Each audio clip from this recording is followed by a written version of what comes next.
जी अस्सलाम वालेकुम। की हाल है सारे भरा वीरां? ठीक है, ठीक ठाक हो जनाब। लो दोस्तों, लैके आया 5 पीस ने नीले कमगर। ये मेरा भरा वीडियो रात नूं बना रहा वा, लेकिन इंशाल्लाह शौक करोगे तो जोड़ा भाई लेगा इंशाल्लाह सारी ज़िंदगी याद करेगा। ये शार्ट जिहा दसांगा। तीन मतलब कि एक जोड़ा है फुल और एक मादी है फुल। ठीक है, 3 पीस हो गए।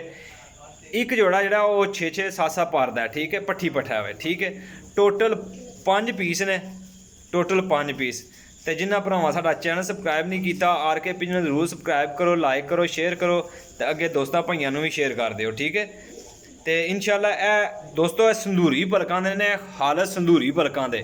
तो इंज दे नीले बहुत ही घट मिलते हैं, बहुत घट, तो बड़े अच्छे और बड़े सस्ते आ गए माशाल्लाह। तो बड़े सस्ते भरावां नूं दे देंगे। ठीक है, यह जोड़ा जोड़ा भी माशाल्लाह 15-20 हज़ार का जोड़ा वे, लेकिन एक भाई को आए ने माशाल्लाह, उसने दे दिते आ।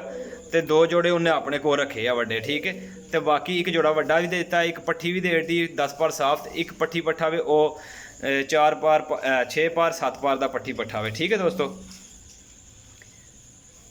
ए देख लो,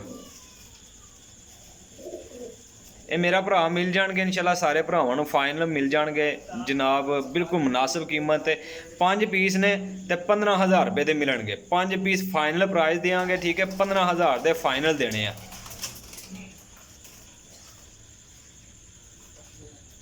तो जोड़ा भी भरा लेगा इंशाल्लाह याद करेगा।